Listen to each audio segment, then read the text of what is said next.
All right, well, another week upon us, and this week we will be somewhat closing out the series that we've been on for the past couple of weeks as we've been talking about the gospel. And we've been talking about how it saves, it keeps, it unites, salvation, grace, redemption. It has been so good to hear from some of you what the Lord has been doing within students, within your life groups, and I'm thrilled to death to also hear from Marshall and Sky and Hannah as they share a piece of their struggle and what the Lord is doing in their life and how that encouraged students to share and be open. I know some of you are still struggling with some masks or some kind of a facade from some of your students that really, just haven't struggled with a lot of things, and trying to understand that I'm dead in my sin is hard because in many ways I haven't done anything that seems very sinful, and yet we're going to get there. We're going to talk about that after we get through this week. If I haven't told you yet, many of you have requested that we don't just run past this, and so we're not. We're going to close it out like we were going to close it out in the month of January, and then through the rest of the semester, we're still going to go back to who is God, but we're going to do it by talking through each of those pieces and what we learn about God within each of those pieces. We can write up on the exclamation point. We need to know that God is a God of salvation, that He saves, that salvation is based off of Him being loving and just, and so we'll learn about those two pieces, and it's through Jesus, and so He is the Son, and so we'll be able to pull out pieces about who is God, but I just felt like many of you were going, oh my gosh, we just kind of started touching on things and now we got to move on, and there's no need to. The beautiful part is we get to put together what we talk through, and sometimes we just go where we feel like the Lord is working and moving, and we want to sit there and not rush it. We want to talk about the gospel a lot. So we can talk about the gospel for the rest of the semester. I'm perfectly okay with that. So, like I said, we'll go back to our series, but in light of where we've been. So this week, and then Project Shine, and then when we come back, that's where we'll camp for the rest of the semester on those different elements within each piece of the gospel. So this week, we're going to do something really unique. It's normally we do this every January. Sometimes this is just the one Vision Wednesday. Sometimes it's built into this multiple week endeavor as we look at vision. And so this will be the last week of it where we're going to talk about the 4 E's. But the way that we're going to do it this time, I'm hoping will, just as if you have been able to tell through this kind of what is the gospel, why are we here last few weeks, hopefully you've been taking notes of, okay, it's pretty clear she's not a believer or he's not a believer, or it's pretty clear that he struggles with understanding grace, or she understands with understanding grace. It's definitely clear that she lives for herself, and not understanding that her whole life is used for the glory of God. Hopefully you've been taking notes because you should be learning a lot about your students, and that should help you of how am I leading them on Wednesday nights? What kind of questions am I pushing towards them? How am I loving them throughout the week? The same thing is going to be true for this week. You are going to find out very quickly who's being obedient to what and what struggles they have within that obedience. This week, the title is going to be called Following Jesus. So the idea is if this gospel is true and it has changed my life, then obedience ensues. It follows. So let's look at it. What has He called us to be obedient to? If our life is not our own, if we have been saved by a great price, and we know that we had no part in that, it was all because of the finished work of Christ and the plan of God before the foundation of the earth, then if that is true, then our life should look a certain way. And this is why He calls us to obedience. And through that obedience, our faith grows, and it grows, and it grows, and it grows. One of the most alarming statements you can get from a student is just kind of like, Well, you want to dig in a little bit there and go, well, has He been calling you to be obedient to something? Is there something you're to be obedient to that you're not doing? And if those things aren't existing, then of course it's going to be, because your faith isn't growing. And so by doing that this week, here's what it's going to look like. We're going to be kind of back in, and this is I asked a few of you as life group leaders what you thought would be best, and you thought kind of staying in the student room in your groups, a little bit of discussion, shooting things back out to me on the stage, either filling a whiteboard or on the screen or something, as we can all kind of walk through this together. And so this video is important because it's going to get you ready. So here's what it's going to look like. We're going to talk about following Jesus, obedience from an individual who has a changed life. And here's the things that he has called us to. So we're going to go embrace, embody, and trust, engage. We're not going to spend a whole lot of time on the E's. We're not even going to spend a whole lot of time with the verse that goes with the E. I'm going to mention it. Here's why we call it that E. And this is what it looks like for us, of how we flesh that E out within student ministry. So for instance, with embrace, we're going to look at the passage in Luke 15:20 that says, "And he arose and came to his father, but while he was still a long way off, his father saw him and felt compassion and ran and embraced him and kissed him." Embrace. The father went and embraced the son. In return, the son no longer looked to justify himself, but embraced the father and went into the party with him. That's embrace.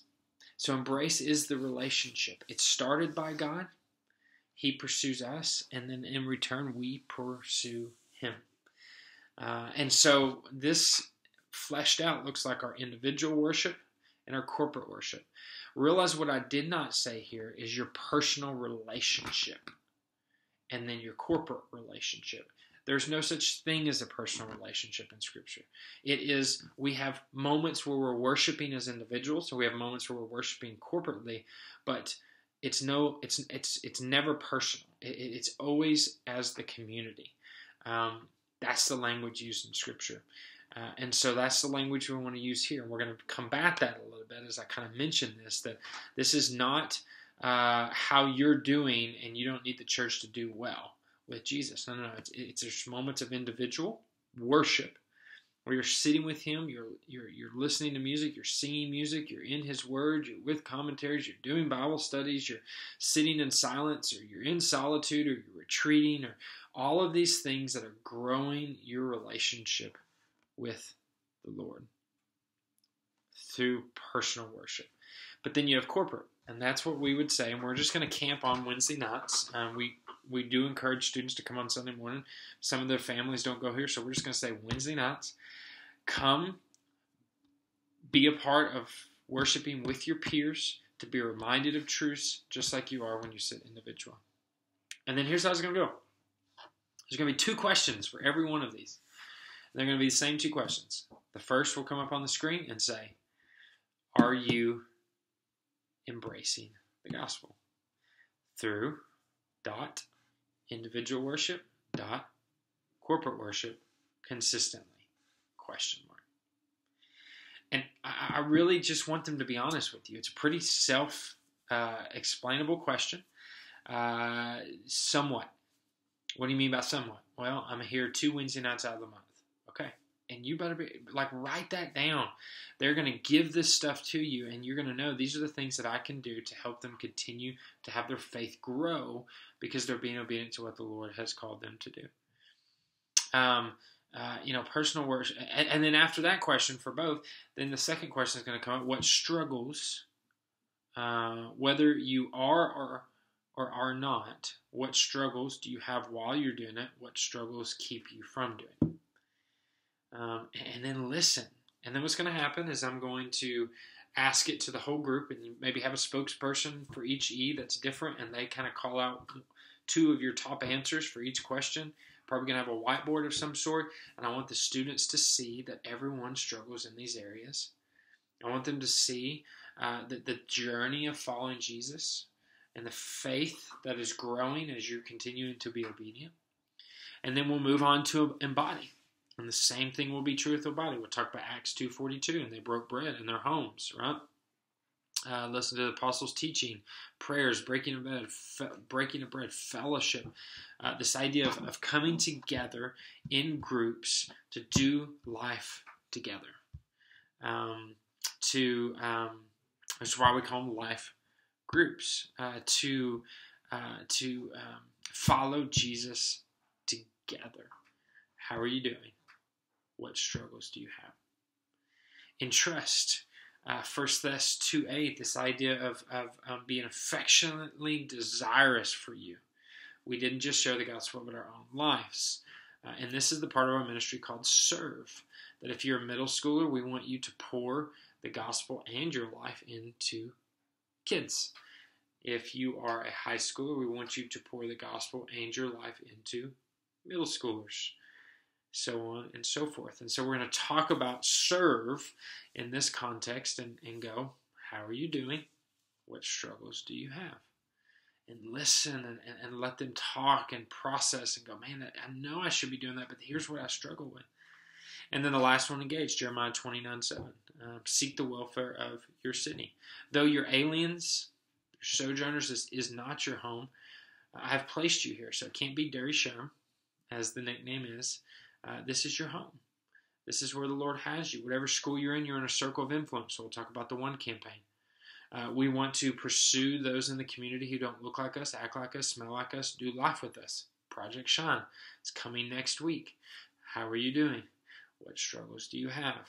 By the way, Atlanta's coming. Big step out of faith for some of you.